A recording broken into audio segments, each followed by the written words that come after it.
Hello दोस्तों, स्वागत है आपका SSC CGL maths PYQ मॉक्स with sectional timing attempt के इस नेक्स्ट वीडियो में।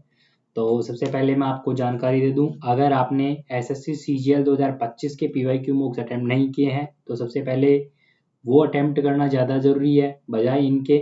तो पहले आप वो मॉक अटेम्प्ट करिए, और अगर अटेम्प्ट से रिलेटेड अप्रोच वगैरह कुछ जाननी हो तो वो सारे मॉक्स मैंने अटेम्प्ट कर लिए हैं, और करके इसी चैनल पर उनका प्लेलिस्ट क्रिएट करके मैंने वो वीडियो अपलोड किए हुए हैं, तो वहाँ से आप हेल्प ले सकते हो। बाकी वो अटेम्प्ट अगर कंप्लीट हो गए हैं तो उसके बाद में आपको ये जो टेक्स्ट बुक द्वारा अवेलेबल करवाए गए मॉक हैं उनको अटेम्प्ट कर सकते हो, और मैं उन्हीं को अटेम्प्ट कर रहा हूँ। और उनमें मैंने 4 मॉक अटेम्प्ट कर लिए हैं 15 मिनट की टाइमिंग के साथ में। तो वही मतलब मैं 15 मिनट में ये जो मॉक्स हैं इनके लेवल के अकॉर्डिंग मैं 17-18 क्वेश्चन, यानी 2 मॉक्स में 18 क्वेश्चन अटेम्प्ट कर पाया था, इसमें 18 भी नहीं यानी 17 क्वेश्चन ही अटेम्प्ट कर पाया था मैं 15 मिनट में। और उसी सीरीज में अभी आज 5वां मॉक देने वाला हूँ, तो मैं देखता हूँ इसमें मैं कितने क्वेश्चन अटेम्प्ट कर पाता हूँ। बाकी अगर आपने अटेम्प्ट कर लिया है तो आप बताना आप 15 मिनट में कितने क्वेश्चन अटेम्प्ट कर पाए, और अगर अटेम्प्ट नहीं किया है तो पहले अटेम्प्ट करना है, उसके बाद आके ये वीडियो देखना है। पहले वीडियो देखने का कोई फ़ायदा नहीं होने वाला है। तो चलिए मैं इसको स्टार्ट करता हूँ मॉक को, और हमेशा की तरह लास्ट में जो पिछला मॉक है ना उसमें जो क्वेश्चन अटेम्प्ट नहीं कर पाए थे उन क्वेश्चंस का सॉल्यूशन देखेंगे। तो अभी इस मॉक को स्टार्ट करते हैं और देखते हैं क्या स्कोर रहता है।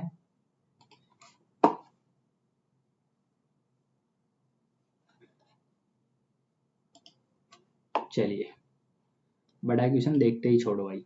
बिंदु से गुजरने वाली रेखा की प्रवणता यानी 6-4 2/7। एक वस्तु निश्चित मूल्य पर बेची जाती है यदि उसे मूल्य पर बेचा जाता, छोड़ो इसको, छोड़ो भाई। अच्छा जी, ये इसको डबल करो, 7 दूनी 14, 3 दूनी 6, 9 और 6 15/14 गुणा 7/15, 15 से 15 कट गया, 7/14 यानी 1/2 हो गया। तो 1/2 माइनस 3/5, 5 3 दूनी 6 यानी -1/5 गुणा 3/5, तो -3/25 माइनस के 10 है इधर, -3/50। ओके, यदि बहुलक और माध्यक का अनुपात दे रखा है, प्रयोग करते हुए माध्य और बहुलक का अनुपात ज्ञात कीजिए। यानी वो सूत्र बहुलक बराबर, तो बहुलक कितना है 13x बराबर 3 गुणा माध्यक यानी 3 गुणा 9x माइनस 2 गुणा माध्य। तो 9 27, नहीं इसको इधर ले लो, 27 में से 13 गए तो 7 में से 3 गए तो 4, 2 में से 1 गए तो 1 14। तो माध्य कितना आ गया 14x पूछा क्या है, माध्य और बहुलक, तो 14x और 13x यानी बहुलक माध्य। अच्छा 2 का भाग भी तो जाएगा, हाँ सही है, 7/13 हो जाएगा। 100 रुपये, 100 रुपये के नोट की माप 15 गुणा 8 है, और ऐसे 125 नोटों का एक बंडल 2 सेंटीमीटर मोटा है। 48, 36, 30 आकार के बॉक्स में रखे जा सकने वाले 100 रुपये के नोटों का मान। अच्छा जी, तो ये दे रखा है 48 गुणे 36 गुणे 30, इसमें 15 गुणा 8 गुणा 2, ये आएंगे 125 नोट, ठीक है। तो इसको 125 से गुणा करेंगे, और नोट 100 का है, ये पूछ रहा क्या है 100 रुपये के नोटों का मान पूछा है, तो इसको 100 से भी मल्टीप्लाई करना है, ठीक है। तो 15 दूनी 30, 8 दूनी 16, 16 तीन 48, 48 125, इधर 8 बन रह गया, 9 चौक 36, 4 दूनी 8, इसको 9 बना लो, ये 8 हो गया 1000 हो जाएगा, तो 5 जीरो हो गई, ये लाख में गया, 29 27, तो ये 27 लाख रुपए हो गया। 10 सेंटीमीटर भुजा वाले एक वर्ग और वर्ग में अंकित 5 सेंटीमीटर त्रिज्या वाले 2 उल्टे अर्धवृत्ताकार अनुप्रस्थ कांटों के बीच का क्षेत्रफल। अच्छा जी, वर्ग है, 2 अर्धवृत्त काट रखे हैं 5 सेंटीमीटर त्रिज्या के, तो वही हो गया 10 गुणे 10 माइनस 22/7 गुणा आर स्क्वायर 5 गुणे 5, तो ये तो हो गया 100 55 25 25 दूनी 50 50 और 55 बटे 7, तो 7 7 49, 5 और 1 6 0, यानी 7 7 49, 7 8 7 56, कितना बच रहा था 5 और 1 6 0 56, 8 बार 78 पॉइंट यानी 79 घटा दो लगभग, तो 20 और 1 21.5, ए माइनस बी माइनस ये दे रखा है A square plus B square plus C square की वैल्यू पूछा है, तो ए बराबर तो 1 हो जाएगा, बी बराबर 2 1 ये मान के कर ले क्या, C equals to 1, A equals to 1, B equals to -2, तो ये करिए तो 1 प्लस 2 का स्क्वायर यानी 4 और 1 5 और 1 6। शांति एक मोटर बोट की गति और पानी की धारा की गति का अनुपात, मोटर की गति और अच्छा जी 20:4 है, धारा के साथ एक निश्चित दूरी तय करने में नाव को 4 घंटे लगते हैं, धारा के विपरीत समान दूरी तय करने में नाव द्वारा लिया गया समय, यानी 20 7 है तो 20 और 4 24x की स्पीड से 4 घंटे में कोई डिस्टेंस कवर कर रहा है, अपोजिट में 20 - 4 यानी 16x, तो वही x x कट जाएगा, 4 चौके 16 4 ठीक है 24 6 घंटे। 7 नए व्यक्तियों समूह में शामिल होते हैं, 35 व्यक्तियों का औसत व्यय 1 रुपये कम हो जाता है, तो यदि कुल व्यय 42 रुपये बढ़ा दिया जाता है तो नया व्यय क्या होगा। आर पहले घंटे दूसरे इत्यादि में क्रमशः 10 9 1 की गति से 10 घंटे तक दौड़ता है, उसकी औसत गति क्या है। 7 लड़कियां या 5 महिलाएं हैं, 7 गर्ल्स या 5 वुमेन प्रतिदिन 1400 रुपये अर्जित करती हैं, 7 महिलाएं और 11 लड़कियां, तो इनका रेशो निकालो, गर्ल बटे वुमेन यानी 5/7, 7 वुमेन हो गई यानी 7 7 49 और 11 पंजे 55, 9 और 5 14, 5 और 4 9 और 1 10 104, तो ये 5 की एफिशिएंसी से 1400 और ये 7 की एफिशिएंसी से 1400 अर्जित कर रहा है, तो इनकी एफिशिएंसी तो अलग अलग होगी ना यार। ये हो गया 7 महिलाएं 49, वही होगा 1400 से मल्टीप्लाई करते हैं यार, 4 चौक 56 और 14 एकम 14, गड़बड़ हो गई। एक का क्रय मूल्य छोड़ो यार इसको, 3 tan theta equals to 2√3 sin theta से sin थीटा तो कट जाएगा, तो 3/2√3 इक्वल्स टू कोस थीटा, ये कोस थीटा की वैल्यू आ गई √3, इधर √3 हो गया, √3/2 यानी 30 डिग्री, थीटा की वैल्यू 30 डिग्री आ गई।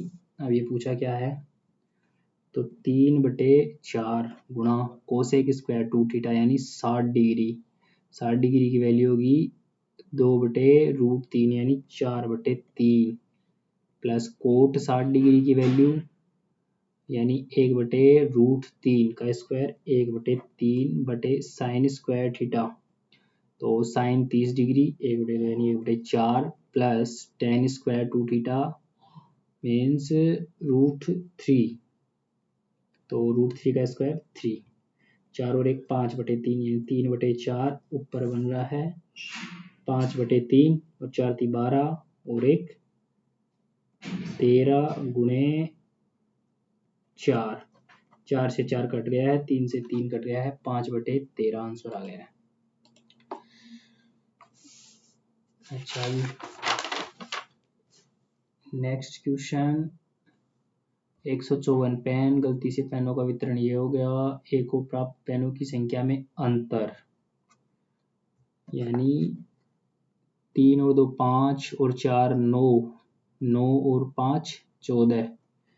तो पहले तो 154/14 गुणा 2, एक को ये मिल रहे थे, फिर उनका वितरण गलती से ये हो गया है, मतलब 4 या 12, 12 पंजे 60 से मल्टीप्लाई करेंगे तो 30, 20 और 15 और 12, ये इनका नया रेशियो हो गया है। इसको काटे 1, 1 11, 11 दूनी 22 मिल रहा था पहले तो एक को, और अब कितना मिलेगा, 30, 20, 50, 60, 70 और 77 मल्टीप्लाई 30, तो ये 2 30 दूनी 60, अंतर कितना हो गया, वही 30, 30 और 8 38, 38 का अंतर हो गया है। दूध और पानी के किसी मिश्रण में 20% दूध है, मूल रूप से उपलब्ध पानी की समान मात्रा को उस मिश्रण में मिला दिया जाए। मूल रूप से उपलब्ध, बाद में देखेंगे इसको, 36 से विभाज्य है, a माइनस बी की वैल्यू पूछा है, तो 9 चौक 36, यानी ये 4 से और 9 से दोनों से विभाज्य होगा, तो 7 और 4, 7 और 2 9 और 4 13, 13 और 5 18, तो टोटल 18 आ रहा है, यानी a प्लस बी की वैल्यू कितनी होगी, जो भी होगी 9 से डिविजिबल होगी, लेकिन b की वैल्यू 4 भी हो सकती है, तो इसको अभी के लिए छोड़ ही देते हैं। 18 वैसे 0 से सेटिस्फाई हो सकता है यार, ये क्या कौन सा क्वेश्चन था, 18वां, a माइनस बी, यानी दोनों को 0 रख ले तो योग भी 18 बन रहा है, और 50, लेकिन ये 4 से डिविजिबल नहीं है, छोड़ो फिर इसको। चीनी की कीमत 50% बढ़ जाती है तो एक व्यक्ति चीनी पर अपने खर्च में 25% की वृद्धि करता है, यानी चीनी की कीमत 150 से 150 हो गई, अपने खर्च में केवल 25% की वृद्धि करता है, तो अपनी चीनी की खपत में कितनी कमी करनी चाहिए, यानी 4 से 5 ये हुई, खपत में कितनी कमी करे, यानी क्या मिस्टेक है इसमें, तो ये 2 3 है, तो 4 दूनी 8 और 5 3 15, यानी इसको 15 से 8 करना चाहिए फिर, यानी 15/7, तो 700, तो 15 5 75, यानी 4 नहीं होगा ये। एक वस्तु के मूल्य में 20% की कमी की जाती है, इसकी बिक्री में 80% की वृद्धि की जाती है, बिक्री पर कुल प्रभाव क्या है, -20 और +80, ये तो हो गया 60, और 8 दूनी 16, तो 16 और माइनस हो जाएगा, तो बिक्री पर प्रभाव पड़ गया 60 20 गए 40 और 4 44% की वृद्धि। 90 मीटर, 2 भवन जुड़े हुए हैं, छोड़ो। एक व्यक्ति अपनी सामान्य चाल की 4/5 से चलता है, यानी 5 है, 5 के बजाय 4 से चलता है, तो अपने कार्यालय 20 मिनट की देरी से पहुंचता है, यानी टाइम 4 से 5 हो गया, 20 मिनट का डिफरेंस हो गया। उसका वास्तविक समय, तो ये 4 है, 20 चौक 80 मिनट। अविनाश की आयु उसके बेटे अरविंद की आयु से 5 गुना है, अविनाश और अरविंद से 5 गुना है, 4 वर्ष के बाद अविनाश की आयु अरविंद की आयु से 4 गुना होगी।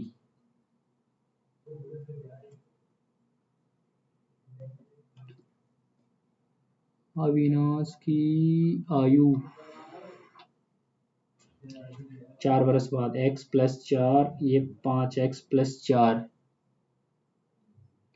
अरविंद की आयु से 4 गुना, ठीक है, तो 4x हो गया, 5x इधर हो जाए x हो गया, तो 4 चौक 16, 16 में से 4 गए तो 12x = 12 हो गई उनकी वर्तमान आयु का औसत, 5 और 1 6/2, यानी 3x, तो 12 3 36।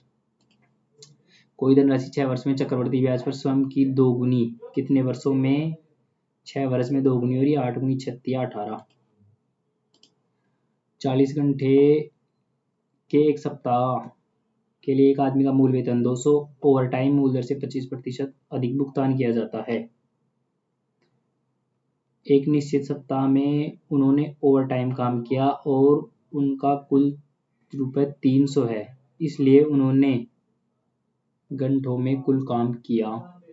40 घंटे के लिए 200 तो मिल गया, मूल दर से 25% अधिक मिल रहा है। तो मूल दर तो कितनी है 200/40, तो इससे 25% अधिक यानी 5/4, तो ये दर हो जाएगी यानी 40 पंजे 25/4 के हिसाब से 100 घंटे के लिए कितने घंटे हो जाएंगे, यानी गुणा 4, 4 चौक 16 घंटे और हो जाएंगे। तो 40 और 16 56। अब बाकी क्वेश्चन 1 मिनट में तो क्या ही देखेंगे। 28-10 एक बेलन को पिघलाया जाता है 4 वर्ग आधार पिरामिड में, ये तो नहीं होगा, यानी आज तो 14 क्वेश्चन अटेम्प्ट कर पाए अभी तक। तो एक वस्तु एक निश्चित मूल्य पर बेची जाती है, इसे ये भी नहीं कर सकते हैं अभी तो। 4 घंटे 6 घंटे 40 मिनट, ये भी नहीं हो सकता। ये कर सकते हैं क्या, 7 नए व्यक्ति समूह में शामिल किए जाते हैं तब 35 व्यक्तियों का औसत ₹1 कम हो जाता है। पहले 35 व्यक्ति थे औसत पे, यानी 35 अब हुए हैं, तो इसमें 1 कम हुआ है। तो 7 व्यक्ति खुद 1 कम लेके आए, कुल ₹42 बढ़ा दिए जाएं तो नया व्यय क्या होगा। तो 35 व्यक्तियों पे 42/35 करें डायरेक्ट, तो 6/5 1.2 और बढ़ जाएगा, यानी 0.2 होना तो था यार, 35 दूनी 70। चलो भाई 14 क्वेश्चन अटेम्प्ट कर पाए हैं, पूरे है तो एक्यूरेट, बाकी परसेंटाइल थोड़ी कम है क्योंकि अभी अचानक से पहले 20 मिनट था, अब 15 मिनट के प्रेशर की वजह से कुछ सिली मिस्टेक्स भी हो जाती हैं और थोड़ा मतलब फ्रस्ट्रेशन वगैरह, एक दो मिस्टेक, एक दो बड़े क्वेश्चन देख के घबराहट की वजह से तो अच्छा परफॉर्म नहीं कर पा रहे हैं। लेकिन मॉक्स देते इसीलिए हैं कि अच्छा परफॉर्म करें एग्जाम में जाके। तो यहाँ नहीं हो पा रहा है, कोई दिक्कत नहीं है, प्रैक्टिस करेंगे, प्रैक्टिस करके धीरे धीरे इम्प्रूव करेंगे। बाकी इतना हार्ड तो एग्जाम में आएगा नहीं, ये मैं कंफर्म श्योर बोल सकता हूँ, क्योंकि जब वो जो सेक्शनल टाइमिंग नहीं थी तभी था, बाकी सीपीओ के अनुसार भी अपन देखेंगे ना, तो इतना हार्ड मौका आएगा नहीं। बाकी अपना क्या है, अपना तो अभी प्रैक्टिस कर रहे हैं, तो हार्ड ही प्रैक्टिस करेंगे, कोई दिक्कत नहीं है। 28 स्कोर रहा है, 14 क्वेश्चन कर पाए अपन 15 मिनट में, बेटर है। 75 परसेंटाइल है, इस परसेंटाइल को 90 से ऊपर पहुंचा पाए, वो अपना टारगेट है, फिर कोई दिक्कत नहीं है। फिर चाहे अपन 14 क्वेश्चन करें चाहे 15 क्वेश्चन करें, और इसमें शायद 1-2 क्वेश्चन और हो जाते ना, तो ये परसेंटाइल आराम से इंक्रीज हो सकती है। जैसे कितने में से है ये 1300 में 138 पे, यानी कितने क्वेश्चन अटेम्प्ट करने थे अपन को, ये लगभग ये देख लो 34.2 है, यानी 17 क्वेश्चन अपन अटेम्प्ट कर पाते हैं, यानी 3 क्वेश्चन और अटेम्प्ट होते ही 90 अबव परसेंटाइल हो जा रही है। यानी 17 क्वेश्चन इस 15 मिनट में अगर आप अटेम्प्ट कर पा रहे हो तो वेल एंड गुड हो आप, कोई प्रॉब्लम नहीं है। बाकी मैं तो 17 भी नहीं कर पाया हूँ, 14 ही कर पाया हूँ। चलो तो अभी जो पिछला मॉक था ना, उसके जो क्वेश्चन है उनको देख लेते हैं।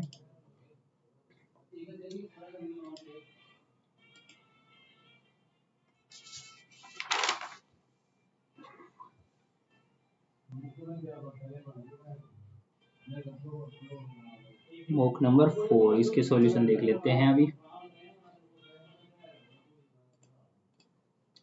अच्छा जी, पहला क्वेश्चन था, ये अपन ने नहीं किया था। एक व्यक्ति और उसकी पत्नी की आयु 5:4 दे रखा था, 4 वर्ष बाद 11:9, यानी 5:4 है, और 4 वर्ष बाद 11:9 हो रही है विवाह के समय, यानी सबसे पहले कितनी थी 7:5 थी। तो कितने वर्ष पहले विवाहित हुए थे, तो यानी पहले तो इनका डिफरेंस बराबर करेंगे, तो इसको 2 से मल्टीप्लाई कर दो, 2 का डिफरेंस है, इसमें 1 का है, तो इसको 2 से मल्टीप्लाई किए, ये हो गया 8 और 10, एक इंक्रीज हो रहा है, मतलब 4 साल में एक इंक्रीज हो रहा है। तो इसकी अभी प्रेजेंट एज कितनी है 40, और इसकी कितनी है 8 चौके 32, लेकिन ये वाली एज पूछा है, तो ये कितने वर्ष पहले, यानी इसमें से घटाना है, तो बाई ऑप्शन भी जा सकते हैं अपन। जैसे पहला ऑप्शन ट्राई करेंगे, 40 में से 12 गए तो, यानी 40 10 30 28 और फिर इसमें से 12 गए तो 20, तो यही आ गया। लो पहला ऑप्शन सही हो गया। बाई ऑप्शन भी कर सकते हैं, बाकी अपन बेसिक से भी कर सकते हैं, जैसे 40 माइनस एक्स माना और 32 माइनस एक्स इक्वल्स टू 7/5। इसको सोल्व करने पे भी अपना आंसर हो जाएगा। बाकी फोर्थ क्वेश्चन देखते हैं।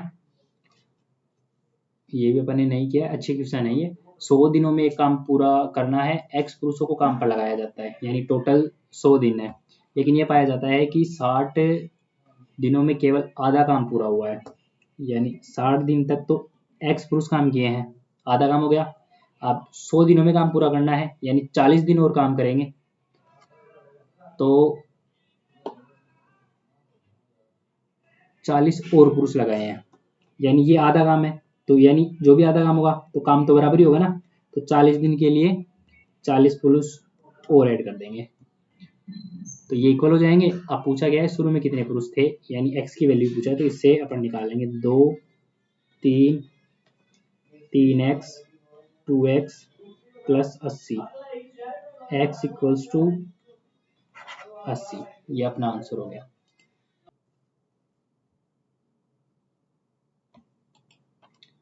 पांचवा क्वेश्चन देखते हैं। थिएटर क्लब प्रत्येक 28 दिनों में स्कूल के सभागार में बैठक करता है, और कविता क्लब प्रत्येक 20 दिनों में समान स्थान पर बैठक करता है।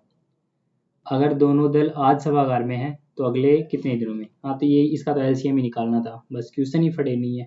बड़ा क्वेश्चन देख के छोड़ दिया था और टाइम नहीं मिला था, इसलिए नहीं किए थे। बाकी ये 7 गुणे 4 है, और 20 को लिखेंगे अपन 4 गुणा 5, तो इनका एलसीएम हो जाएगा 5 चौके 20 और 7 गुणे 14, 140 दिन के बाद में वापस मिलेंगे। ये पांचवा क्वेश्चन हो गया। छठवां क्वेश्चन देखते हैं। एक्स 5 अंकों की सबसे छोटी संख्या जिसे 10 15 24 35 और 42 से विभाजित करने पर प्रत्येक स्थिति में 7 शेषफल बचता है।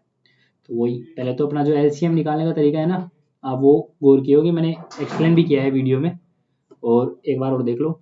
जैसे एलसीएम निकालने के लिए पहले 10 संख्या है, तो 10 को फैक्टर में डिवाइड किए, 5 गुणा 2 हो रहा है, अब अगला 15 आ रहा है, तो 15 में 5 तो ऑलरेडी आ गया है, इसको ओनली 3 से मल्टीप्लाई करेंगे। अब फिर 24 है, तो 24 में 3 गुणा 2 ऑलरेडी आ गया, 6 6 चौके 24, और फिर 35 है, तो 35 में इनमें कोई कॉमन नहीं है, 5 कॉमन है, तो ओनली 7 लिख देंगे, और 42 है, तो 42 में तो सारे आ गए, ठीक है। तो ये हो गया इसका एलसीएम। तो ये कितना हुआ, 5 दूनी 10, 7 चौके 28, और 5 दूनी 10, 10 तिया 30, तो 30 गुणा 28, 8 तिया 24, 3 दूनी 6 और 2 8, 84, 840 आ गया इसका एलसीएम। अब 7 शेषफल बच रहा है, यानी 844 n प्लस 7, ये है वो संख्या। और 5 अंकों की सबसे छोटी संख्या कौन सी है, 1 2 3 4, हाँ, ये 5 अंकों की संख्या कौन सी है, 10,000। तो इसको n से मल्टीप्लाई करना है, तो कितने से मल्टीप्लाई करें कि ये 10,000 के आसपास ही रहे, मतलब फर्स्ट वो संख्या है जो 10,000 से जस्ट ऊपर हो, यानी 10,000 से कम तो 4 अंकों की हो जाएगी। तो इसके लिए अपन जैसे 10 से मल्टीप्लाई करते हैं तो 8400 तो वैसे हो रहा है, डायरेक्ट अपन अज्यूम करेंगे तो उसके अलावा 2 8 दूनी 1600, तो यानी लगभग 12 से मल्टीप्लाई करेंगे ना, तो ये एग्जैक्ट बन जाएगा। तो 12 से ये 0 गया, 12 चौके 12 चौक 48, और 12 अंटे 96 और 100, तो ये 10,080 हो गए, और इसमें 7 और ऐड कर देंगे, तो ये हो गया 10,087। तो ये पूछा गया था x के अंकों का योगफल, तो 8 और 7 15 और 1 16, ये इसका आंसर आ जाना है। और 11वां क्वेश्चन, ए और बी एक साथ 8 दिनों में कार्य को पूरा कर सकते हैं, जबकि बी और सी एक साथ कार्य को 12 दिनों में पूरा कर सकते हैं। ये अच्छा क्वेश्चन था भाई, रियल में अच्छा क्वेश्चन था ये। ए प्लस बी 8 दिन में कर रहे हैं, और बी प्लस सी मिलके 12 दिन में कर रहे हैं। ए ने 4 दिनों के लिए कार्य किया, बी ने 6 दिनों के लिए, तो 4 गुणा 2 गुणा 3, ये तो हो गया इनका एलसीएम, तो ये 3 और 4 थी 12, और ये हो गया 2, तो ये इनकी एफिशिएंसी आ गई। ए प्लस बी की एफिशिएंसी है ये बी प्लस सी की एफिशिएंसी है। लेकिन अब क्वेश्चन में क्या दे रखा है, ए ने 4 दिनों के लिए, तो यानी 4A प्लस बी ने 6 दिनों के लिए, यानी 6B plus 11C equals to total work कितना है, 4 दूनी 8 8 8 दिया 24। अब यहाँ पे देखो अब ये इक्वेशन बन गई अपने के पास। तो या इक्वेशन को सोल्व अपन कर नहीं सकते, अपने पास जो एफिशिएंसी भी दे रखी है ना, इनके अलग अलग निकाल नहीं सकते। तो ए प्लस बी की एफिशिएंसी दे रखी है, तो यहाँ अपने को ए प्लस बी बनाना है और बी प्लस सी बनाना है। तो उसके लिए अपन इसको 4a plus 4b plus 2b लिखेंगे, इस 6b को तोड़ देंगे। और उसके अलावा ये तो a प्लस बी बन जाएगा 4 कॉमन लेते ही, और 2b है तो फिर इसको लिखेंगे 2c plus 9c equals to 24, क्योंकि इससे b प्लस सी बन जाएगा। तो ये b प्लस सी की और a प्लस बी की एफिशिएंसी यहाँ रख देंगे, तो फिर उससे अपने पास c की एफिशिएंसी आ जाएगी। और c कितने दिनों में पूरा करा है यही अपने पास पूछा है। तो ये 4 हो गया, a प्लस बी की एफिशिएंसी 3, तो 4 गुणा 3 प्लस 2 को बनाया, बी प्लस सी की efficiency 2 plus 9c equals to 24, 4 तिया 12 और 2 दूनी 4, 16। तो 24 में से 16 गया तो 4 और 4 8 बच गया। तो इधर 9c इक्वल्स टू 8 हो रहा है। तो c की एफिशिएंसी कितनी हो गई 8/9। अब पूछा क्या है c कितने दिनों में, तो वो ये 4 गुणा 2 गुणा 3, ये तो हो गया टोटल वर्क। इसकी एफिशिएंसी है 8 गुणा 9, तो ये 8 से 8 कट गया, 9 × 27 दिन में अपना काम कंप्लीट हो जाएगा। अभी 12वां क्वेश्चन है, 192 किलोमीटर की दूरी तय करने में कोई रेलगाड़ी x एक अन्य रेलगाड़ी y की तुलना में 2 घंटे कम समय लेती है। उसकी औसत चाल में 16 का अंतर है। इस यात्रा में तेज चलने वाली रेलगाड़ी को कितना समय लगेगा। अच्छा, मान ली उसकी जो इनिशियल स्पीड है वो s है, उसको कितना कम किया s-16। ये फिक्स फॉर्मेट है जिस तरीके से अपन सोल्व करते हैं। तो ये जो डिफरेंस होता है उसको बटे में लिखते हैं। उसके अलावा जो टाइम, इसकी वजह से जो टाइम में डिफरेंस हुआ है उसको मल्टीप्लाई में लिखेंगे, और ये इक्वल्स टू किसके आता है टोटल डिस्टेंस 192। बस इसको सोल्व करना था। तो इसको सोल्व करना है, तो ये हो गया 2 9 और 6 96। तो s गुणे s-16 इक्वल्स टू 96 गुणा 16। तो ये वैसे तो बनेगा द्विघात समीकरण, तो यहाँ द्विघात समीकरण नहीं बनाएंगे अपन, सिर्फ ऑब्जर्वेशन से ही करेंगे। इसको कैसे करेंगे भाई, कोई भी ऐसी दो संख्याओं को मल्टीप्लाई बनाएंगे इधर कि जिनमें 16 का डिफरेंस हो। तो अभी इनमें तो ज़्यादा है, तो इसमें से 2 इधर मल्टीप्लाई करके देख लेते हैं। ये 32 बना, तो ये कितना हो जाएगा ये 48।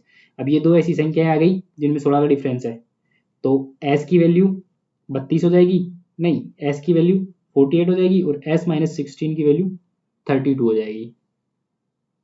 मतलब ये डिफरेंस हो गया ना। तो ये क्या बोल रहा है, यात्रा में तेज चलने वाली रेलगाड़ी, तेज चलने वाली की स्पीड 48 है, तो ये कितना समय लेगी 192 टोटल डिस्टेंस है, 48 का भाग देना है, तो वही 4 कितनी बार जाएगा, यानी 50 होता तो 5 के बीच यानी 4 बार जाता, तो इसका टाइम 4 घंटे। 16वां क्वेश्चन, ये जो अपना गलत हुआ था ये भी शायद सिली मिस्टेक ही थी। अभी देखते हैं, ए अपना माल बी से 20% सस्ता और सी से 20% महंगा। सी का माल बी से कितना प्रतिशत सस्ता है, तो ए बी सी अलग अलग लिखेंगे। ए अपना माल बी से 20% सस्ता, यानी इसको 100 माने तो ये कितना है 80, और सी से 20% महंगा है, तो ये 80 जो है ना ये 20% ज़्यादा था ऑलरेडी, तो यानी 12 की वैल्यू है, तो 10 की वैल्यू क्या आएगी सी आएगा। तो ये हो गया। अब क्या बोल रहा है, सी का माल बी से कितना प्रतिशत सस्ता है, ये तो इन दोनों का रेशियो निकालना है। तो ये 1 0 से 1 0 कट गया, इस 0 से ये 0 गई, तो ये हो गया 12 और इधर हो गया 8। ये कितना सस्ता है 4 किस पे 12 पे, तो 4 तिया 12 1/3 प्रतिशत निकालेंगे तो 33.33%। और 19वां क्वेश्चन, अच्छा जी, जब वह वस्तु 3753 रुपए की दर से बेची गई तो उसी वस्तु को 1432 रुपए में बेचने की दर से बेचने पर हुई हानि के 11% अधिक लाभ हुआ। यानी एक तो है 1432 में बेच रहा है और एक बेच रहा है 3753 में, और इनके बीच में कोई उसका सीपी होगा। तो इसमें जो लॉस हो रहा है ना और इसमें जो प्रॉफिट हो रहा है उसी का रेशियो दे रखा है। इसमें क्या दे रखा है कि हुई हानि से 11%, यानी ये जो हानि हो रही है ना इससे 11% ज़्यादा इधर प्रॉफिट हो रहा है। यानी इसको मान लिया अपन 100 रुपए की हानि हुई माना, तो इससे 11% अधिक प्रॉफिट हुआ, यानी 111 का प्रॉफिट हुआ, और ये बीच में CP है। तो इन दोनों के बीच का जो टोटल डिफरेंस है वो कितना हो गया, 111 और 100 211। तो ये जो डिफरेंस है वो 211 की वैल्यू है। पूछा क्या है, क्रय मूल्य। तो यानी अपन या तो 100 की वैल्यू निकाल लेंगे या 111 की वैल्यू निकाल लेंगे, और इसमें 100 की वैल्यू निकालेंगे तो ऐड कर देंगे, और 111 की वैल्यू निकालेंगे तो इसमें से घटा देंगे। तो अपन 100 की निकाल लेते हैं। तो इनका डिफरेंस निकालो पहले। तो 3 में से 2 गया तो 1, 5 में से 3 गया 2, 7 में से 4 गया 3, 3 में से 1 गया 2, 2321 बटे 211 गुणे 100। तो 211 एक बार फिर से एक बार, यानी 1100 आ गया। 1100 किसकी वैल्यू है, ये इस 100 की वैल्यू। तो ये हानि है, तो इसमें 1100 और ऐड कर देंगे, यानी 2 3 5 और 2 2532 अपना करेक्ट आंसर हो जाएगा। लास्ट क्वेश्चन 21वां क्वेश्चन। किसी कक्षा के सभी विद्यार्थियों का औसत भार 43 किग्रा है। 4 और विद्यार्थी जिनका भार 43, 36, 39 किग्रा और 42 किग्रा है कक्षा में सम्मिलित हो जाते हैं, तब उनका औसत भार पहले से 500 ग्राम कम हो जाता है। अच्छा जी, तो 43 से अपन डेविएशन निकाल लें पहले तो, यानी औसत भार 43 है, तो 43 वाले पे तो डेविएशन 0 हो गया। 36.5 वाले पे यानी 3.5 यानी 6.5 और 0.5 और 3 यानी 3.5, ये कम आ रहा है सारा, माइनस माइनस, और फिर 42 वाले में भी 1 कम हो रहा है, -1, इतना माइनस हुआ है। यानी 6 और 3 9 और 1 10 और 1 11, 11 माइनस हुआ है, तो उससे 500 ग्राम कम हो रहा है। समझ रहे हो? तो 500 ग्राम कम हो रहा है, मतलब टोटल स्टूडेंट कितने थे, तो टोटल स्टूडेंट के लिए 0.5 कम हुआ है 11 पे, तो इसको 0.5 से डिवाइड करेंगे तो 11 दूनी 22, तो टोटल स्टूडेंट कितने आ जाएंगे, ये क्या हुआ, अब उनका औसत भार पहले से 500 ग्राम कम हो जाता है प्रारंभ में विद्यार्थियों की संख्या। अच्छा 22 जो आ रहा है ना, ये अब है 22, सॉरी ये मिस्टेक हो गया था, 22 स्टूडेंट अब हैं, बाकी 4 नए ऐड हुए ना, तो ये पहले वाले पूछा है प्रारंभ में कितने थे, तो 4 कम थे, तो वो 18 अपना करेक्ट आंसर हो जाएगा। तो ये अपना था लास्ट मॉक का सॉल्यूशन। तो अभी हमारी वीडियो को यहीं समाप्त करते हैं। बाकी अब आपको हमारी ये वीडियो कैसी लगी, अगर अच्छी लगी हो तो वीडियो को लाइक करना और हमारे चैनल को सब्सक्राइब करना। धन्यवाद, मिलते हैं नेक्स्ट वीडियो में।